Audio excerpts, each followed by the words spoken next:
ബഹുമാനപ്പെട്ട ലഖ്മി തങ്ങൾ പറയുന്നു, ഞാൻ മുത്തു റസൂലുള്ളാഹിനെ കണ്ടു. അള്ളാഹു അവിടത്തെ കാണാൻ നമുക്ക് തൗഫീഖ് ചെയ്യട്ടെ. അള്ളാഹുവിന്റെ റസൂലിനെ കാണുന്നത്, മഹാന്മാരെ കാണുന്നത് വലിയ പുണ്യമുള്ള കാര്യമാണ്. ഇത് പറയാനായി ഇമാം ഖസലാനി തങ്ങൾ അൽ മവാഹിബുൽ ലദുന്നിയ എന്ന ഗ്രന്ഥം 3 വാള്യമുള്ള മുത്തുനബിയുടെ മദ്ഹിന്റെ കിതാബ, അതിന്റെ തുടക്കത്തിൽ ഒരു ബാബു തന്നെ നിശ്ചയിച്ചിട്ടുണ്ട്. അവിടുന്ന് പറഞ്ഞു, ലിൽ മറാഇൽ മനാമിയ ഇഅ്തിബാറൻ അളീമൻ ഫീ നദരി ശർഇ ശരീഫ്. മഹത്തായ ശർഇന്റെ കണ്ണിൽ അള്ളാഹുവിന്റെ റസൂലിനെയും മഹാന്മാരെയും ഒക്കെ കാണുന്നതിന് വലിയ പരിഗണനയുണ്ട്. ബിഖിലാഫി മാ യഖൂലുൽ ജുഹാലു മിൻ അഹ്ലിൽ ബിദ്അ വല്ലലാൽ.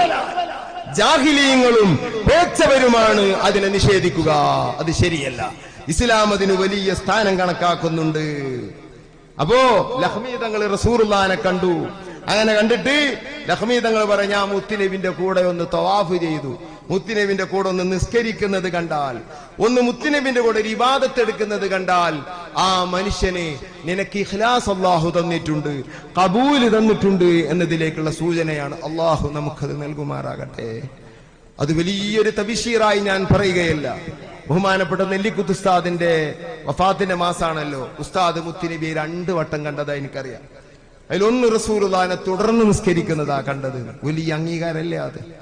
അള്ളാഹുവിന്റെ റസൂലിനെ തുടർന്ന് നിസ്കരിക്കുന്നതായി കണ്ടാൽ വലിയൊരു കബൂലാണത്. ഇന്നെ സ്വീകരിക്കപ്പെടുന്ന ആളിൽ പെടുത്തിയിരിക്കുന്നു എന്നൊരു സൂചനയാണ്. അള്ളാഹുവിന്റെ റസൂലിനെ കാണാൻ അള്ളാഹു നമുക്ക് തൗഫീഖ് ചെയ്യട്ടെ. ഇനി വെറുതെ ഒന്ന് കണ്ടാൽ ആ മുഖത്തിന്റെ ഏത് രൂപത്തിലും കാണാം.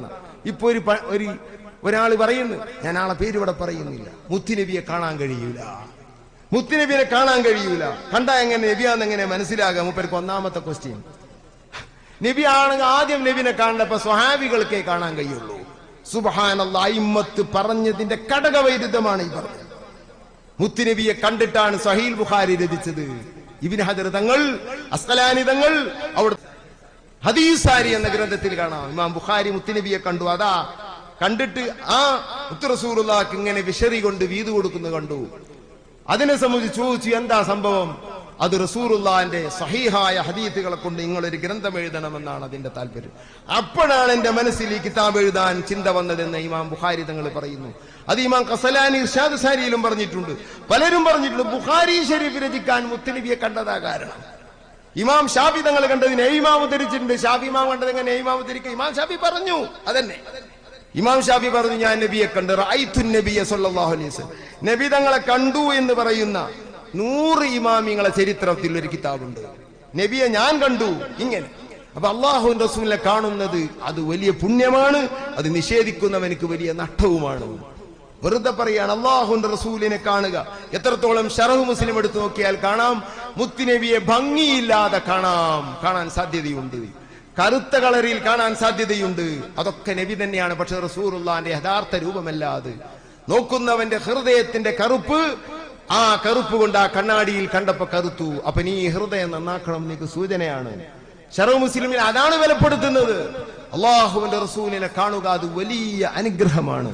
അത് കണ്ട ഉടനെ മനസ്സിൽ ഇത് നബിതങ്ങളാണെന്ന് പറഞ്ഞാൽ അത് പിശാചിനിക്ക് അത് പറയാൻ കഴിയില്ല. ഇതാണ് പിശാചിനിക്ക് കോലപ്പെടാൻ കഴിയില്ല എന്നതിന്റെ താല്പര്യം.